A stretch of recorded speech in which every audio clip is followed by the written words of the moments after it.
Olá, meus amigos e minhas amigas. Finalmente, depois de idas e vindas, pressões internas, inclusive por parte dos agricultores europeus, a Europa decide pela liberação de um grande pacote de ajuda financeira para Kiev. Não é qualquer pacote de ajuda, eu estou falando de um pacote de apoio de nada menos que 50 bilhões de euros para a Ucrânia. Um acordo que teve Viktor Orbán, o primeiro-ministro húngaro, como protagonista de uma reviravolta que acompanhamos de perto aqui no canal. Até pouco tempo, Orbán estava com os dois pés atrás, prometendo bloquear a liberação dessa montanha de dinheiro para a Ucrânia. Mas depois de uma sequência de reuniões de última hora em Bruxelas, que contaram com a presença de nomes de peso, como a primeira-ministra italiana, Giorgia Meloni, o presidente francês, Emmanuel Macron, o chanceler alemão, Olaf Scholz, além dos presidentes da Comissão e do Conselho Europeu, Ursula von der Leyen e Charles Michel. Aí não mudou de ideia. O presidente ucraniano, Volodymyr Zelensky, não perdeu tempo e declarou que a decisão é a prova viva da forte união do bloco. Esse pacote de 4 anos tem tudo para manter a economia da Ucrânia nos trilhos, com dinheiro destinado a hospitais, escolas e para pagar salários e pensões de funcionários públicos. Parece que para alguns foi uma surpresa. É que boa parte do pessoal em Bruxelas para a cúpula de emergência não esperava por essa. Segundo um diplomata presente, a vibe de hoje de manhã estava meio down, ninguém esperava isso. E no final das contas, apesar de toda a tensão e jogos de poder, segundo algumas fontes, o acordo não rendeu lá grandes vitórias para Orbán. Inseriram até 2 parágrafos novos nas conclusões finais, mas nada que fosse considerado uma grande conquista para ele. Um desses parágrafos abre espaço para um debate sobre o fundo, se necessário, após uma revisão do quadro orçamentário pela Comissão Europeia daqui a 2 anos. A reação dos líderes europeus a toda essa novela com Orbán foi mista. Alguns expressavam frustração e outros até raiva. Donald Tusk, primeiro-ministro da Polônia, foi direto ao ponto sobre o que diria Orbán: nada de bom. E enquanto alguns líderes cogitavam até mesmo ir embora mais cedo, irritados com a perspectiva de uma viagem a Bruxelas em vão, a cúpula ainda tinha outros pratos quentes na agenda, incluindo discussões sobre o Oriente Médio e fundos militares adicionais para a Ucrânia. Parece que a Ucrânia terá recursos para ao menos mais 4 anos de guerra pela frente. Bom, gente, tem temas que às vezes não damos muita importância, mas que no contexto geopolítico e militar são importantes para a segurança global de determinada aliança. Você deve estar se perguntando, o Arão está se referindo a quê? Bom, no ano passado tivemos um evento que chamou as atenções não só pela sua magnitude, mas também pelas suas implicações geopolíticas. Estou falando dos exercícios Talismã Sabre, uma demonstração de força e cooperação entre as Forças Armadas dos Estados Unidos e da Austrália. Esses exercícios, que incluíram desembarques anfíbios, combate terrestre e operações aéreas, foram amplamente divulgados como um aprofundamento da cooperação de defesa entre os aliados, visando contrapor as ambições militares crescentes da China. Lembra do vídeo em que trabalhei a importância da China nas prioridades de política externa dos Estados Unidos? Ok, mas o que muitos talvez não saibam é o valor discreto, mas imenso, que esses exercícios tiveram para os planejadores de guerra dos Estados Unidos. Nada mais, nada menos do que a criação de novos estoques de equipamentos militares estabelecidos na Austrália após o término dos exercícios em agosto. Oficiais americanos revelaram que essa movimentação não é apenas uma manobra estratégica, mas uma preparação para cenários que ninguém deseja, mas que a prudência obriga a considerar.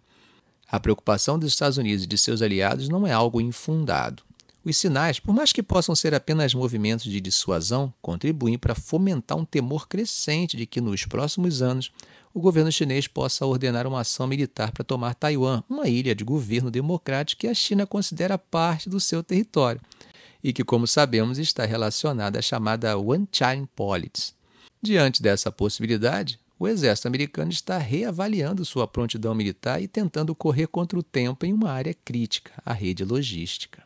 Quando olhamos números, fica mais fácil percebermos a magnitude de importância daqueles exercícios, que, para muitos, foi apenas simbólico e ficou do passado. Vejamos os números para entender essa magnitude que eu falo.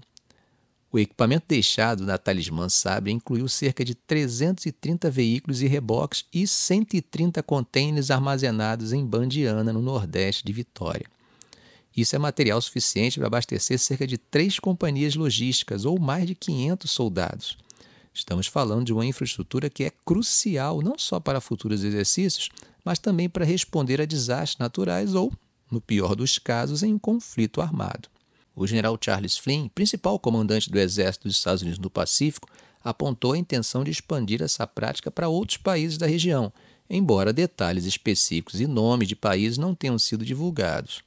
Isso acaba revelando uma estratégia clara de fortalecimento da presença militar americana, distribuindo seus recursos de maneira mais estratégica para enfrentar desafios emergentes e se antecipar a possíveis eventos de agressão do grande rival chinês.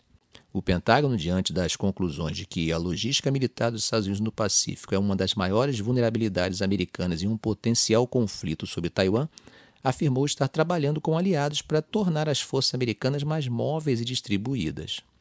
A embaixada chinesa em Washington, por sua vez, não abordou diretamente o relatório, mas fez um apelo para que os Estados Unidos parem de intensificar o contato militar com a região de Taiwan e cessem a criação de fatores que possam aumentar as tensões no Estreito de Taiwan.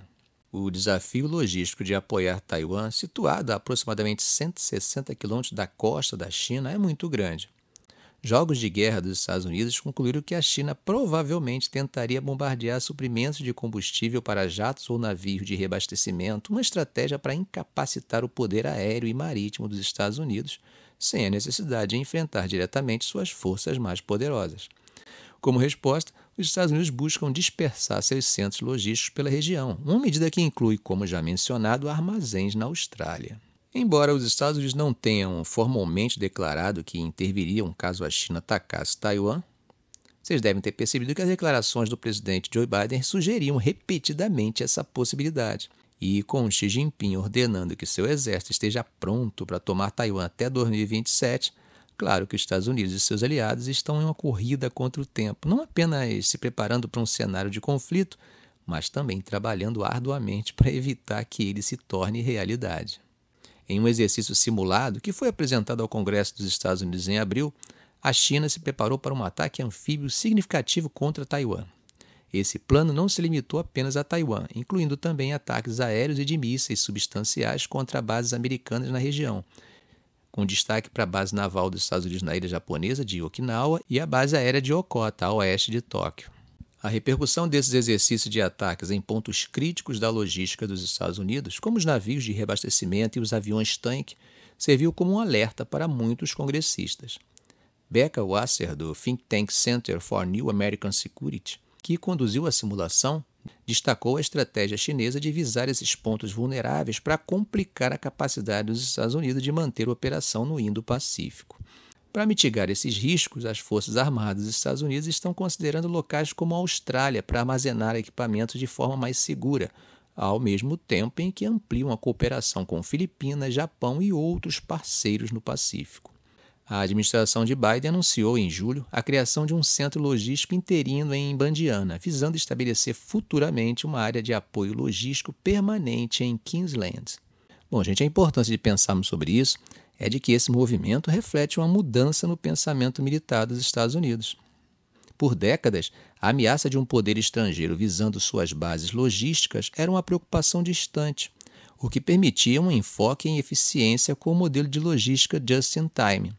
Agora, a realidade exige uma abordagem just-in-case, preparando-se para cenários menos otimistas e garantindo que a logística possa sustentar operações mesmo sob ameaça direta. Mas, enquanto isso, na Europa, o Reino Unido faz uma publicação analisando os movimentos russos. Segundo o Ministério da Defesa do Reino Unido, a Rússia está incorporando unidades que anteriormente eram associadas ao Grupo Wagner na sua Guarda Nacional, conhecida como Rosgvardia.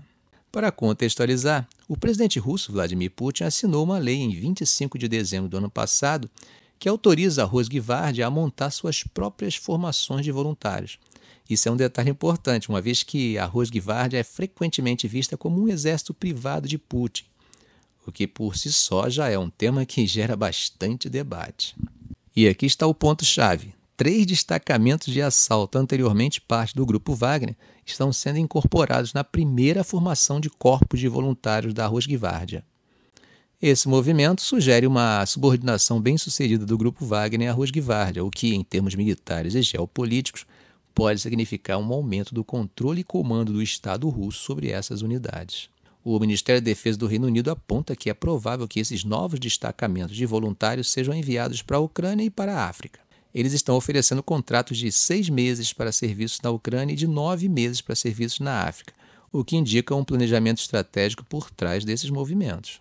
Isso tudo é bem interessante porque mostra uma dinâmica interna bem característica dentro das Forças Armadas russas e o papel que grupos como o Wagner desempenham em operações fora do país. A incorporação dessas unidades ao Rosgvardia pode ter implicações significativas para a maneira como a Rússia projeta seu poder militar, tanto na Ucrânia quanto no continente africano. Essa estratégia de incorporar grupos anteriormente semi-autônomos dentro de uma estrutura militar mais formalizada pode ser vista como uma tentativa de consolidar o controle e aumentar a eficiência operacional. Não sei se vocês lembram, mas mesmo ainda quando o Prigozhin estava vivo, havia projetos de conceder mais formalidade a esses grupos. Alguns, inclusive, alegam que sua resistência a esse modelo tenha sido a razão de sua desgraça. Bom, gente, esse é um assunto que vale a pena acompanhar, especialmente para entender como isso afetará a dinâmica do poder na região e as operações militares russas no futuro. Ficamos por aqui. Se esse vídeo foi útil para você, faça um comentário, compartilhe em suas redes sociais, dê um like.